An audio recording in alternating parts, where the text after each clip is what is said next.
네, 오늘의 첫 코너는 제가 준비한 조동주의 핫이슈를 부탁합니다. 어떤 얘기 준비되어 있는지 화면을 한번 볼까요? 지금 나가고 있네요.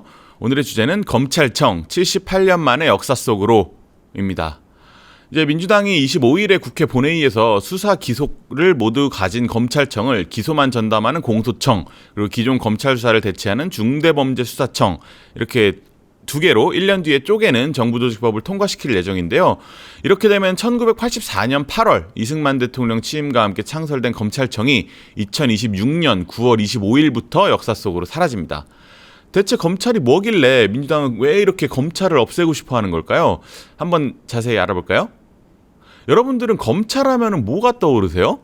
사실 죄 안 짓고 사는 평범한 사람들은 살면서 직접 검찰청에 가볼 일이 거의 없죠.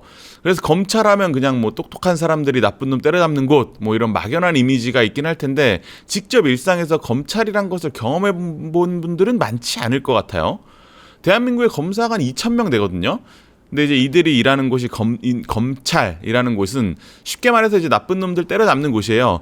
이제 뭐 전국의 12만 경찰에게 수사를 이렇게 해라 저렇게 해라 뭐 이렇게 요구할 수 있고, 자기들도 이제 직접 수사를 할 수 있는 막강한 권한을 가졌죠. 그리고 모든 형사 사건을 재판에 넘길지 말지 이제 결정할 수 있는 최종 권한도 갖고 있고요. 예전에는 이제 전국 경찰을 지휘하면서 검찰이 모든 사건을 수사했는데, 문재인 정부에서 검경 수사권 조정으로 직접 수사가 가능한 범위가 부패 범죄, 경제 범죄로 대폭 축소됐죠. 그러다가 이제 이재명 정부에서는 아예 조직 자체가 없어지게 생겼어요. 저희 기자 생활 한 14년 하면서 한 7년 정도를 검찰과 경찰을 담당했었는데요. 제가 검찰을 출입하면서 느낀 거는 검사가 돼도 어느 줄을 타느냐에 따라서 인생이 바뀐다는 거였어요. 검사들이 다들 되고 싶어하는 게 특수통이죠. 특별수사 전문가, 이제 대기업 재벌들이나 유력 정치인 같은 이제 거물들의 부패 비리를 파헤쳐서 감옥에 보내는, 이렇게 멋있고 폼나는 일이죠.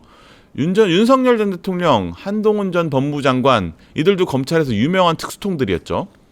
윤석열 사단이란 말이 나올 정도로 유능한 특수통들이 윤석열 전 대통령을 중심으로 이렇게 뭉쳐서 세력을 형성했죠. 이런 특수통들은 현직 때도 폼나는 일을 하는데 퇴직해서도 막대한 수입이 보장돼요. 아무래도 로펌 고객의 핵심이 기업인데, 이제 기업들이 이런 기업들의 저승사자로 일했던 특수통들을 방패로 쓰고 싶어 하지 않겠어요? 그래서 특수통으로 경력을 인정받아서 부장검사쯤 경력 쌓고 대형 로펌으로 가면 월 3천만 원 정도는 거뜬히 받을 거예요. 근데 이제 특수통은 자기가 하고 싶다고 되는 게 아니에요. 라인을 잘 타야 특수부, 지금은 반부패 수사부라고 하죠. 이곳에서 일할 수 있는 기회를 잡을 수 있고, 거기서 또 성과를 내서 존재 가치를 증명해야 이제 특수부에 계속 남을 수 있게 되는 거거든요. 그렇다 보니까 이제 상부의 지시라면 이제 껌뻑 죽을 수밖에 없는 구조예요. 그 특수통 외에도 공안통이라는 길이 있죠. 이제 간첩 잡고 뭐 선거 사건 수사하고 뭐 노동 사건 다루는, 옛날에는 여기도 힘이 굉장히 셌어요. 황교안 전 국무총리가 검찰 내에서 유명한 공안통인데요. 황 전 총리가 이제 법무부 장관 때 통합진보당이라는 국회의원도 있는 정당 자체를 해산시켜버릴 정도로 힘이 굉장히 셌습니다.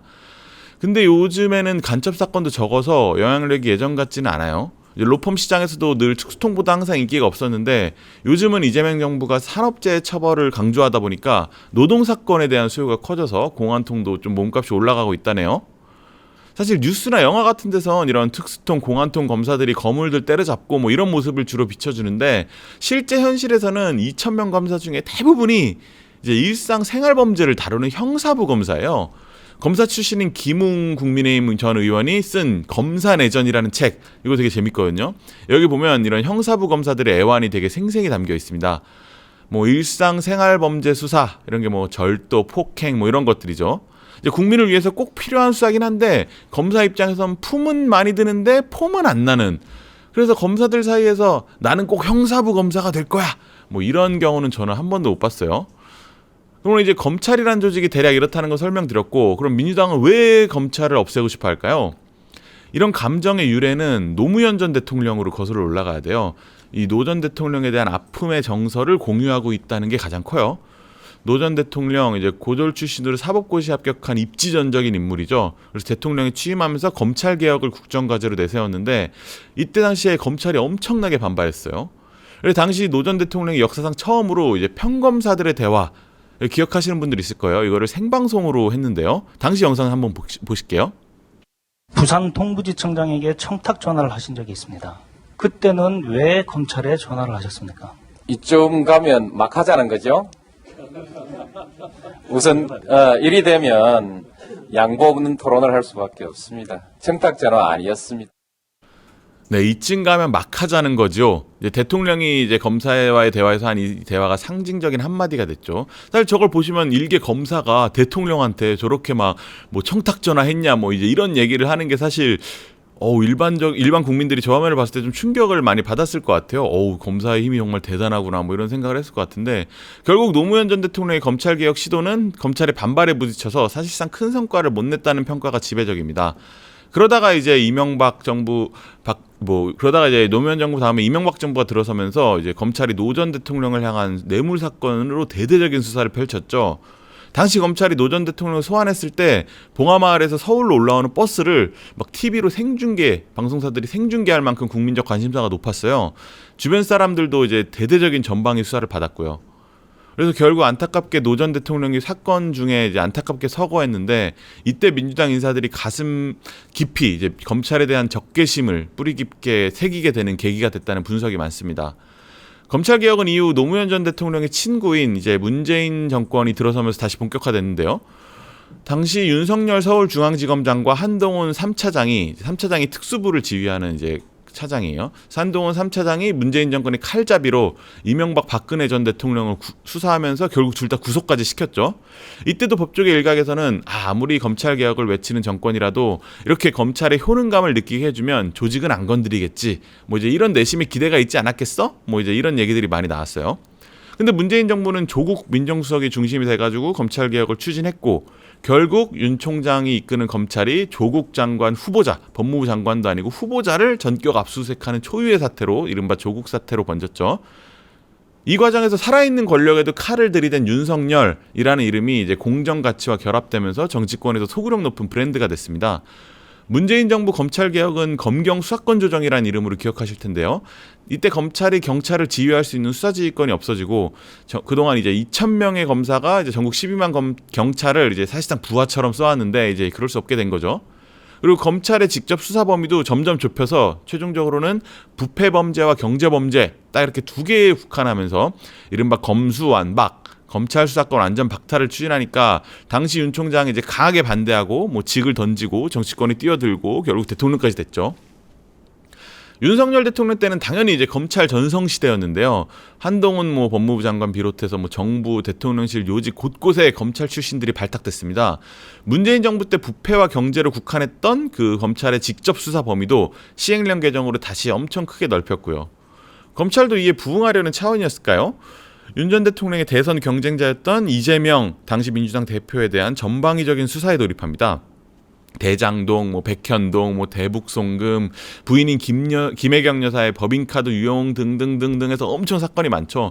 당시 검찰 특수통과 공안통 에이스들이 총동원됐어요. 당시 저도 이제 법조팀장을 맡고 있었는데 이 대통령 사건이 너무 많아서 정신없었던 기억이 납니다. 근데 결국 검찰은 이재명 당시 민주당 대표를 구속시키는 게 실패했죠. 당시 윤석열 대통령실 인사들을 만났을 때 따로 만나서 얘기해보면 검찰에 대해서 꼬리나 하나도 제대로 못 시키느냐 막 이러면서 엄청 분개했었던 기억이 납니다. 꼬리는 이제 구속을 뜻하는 법조계 은어예요. 결국 이재명 당시 대표는 구속이 안 됐고 여러 사건이 재판이 진행 중인 가운데 윤 전 대통령이 초유의 계엄 사태로 결국 탄핵되면서 이재명 대통령 시대가 열렸죠. 이 대통령은 누구보다 검찰에 당한 게 많은 사람이고 당연히 검찰개혁 의지도 강력하겠죠. 여기에 정청래 대표를 비롯한 민주당 강경파들도 노무현 전 대통령 때부터 싹튼 이제 검찰에 대한 적개심이란 정서를 공유하고 있으니 말할 것도 없고요. 이게 정부 조직을 책임지는 윤호중 행안부 장관이 7일에 이제 직접 발표를 했고 이제 민주당 의석도 뭐 이제 180석 가까이 되니까 충분하니까 검찰청 폐지는 이제 9월 25일에 현실화가 될 겁니다. 검찰 내부 게시판에는 뭐 온갖 비판들이 쏟아지는데 사실 대세엔 아무런 영향이 없어요.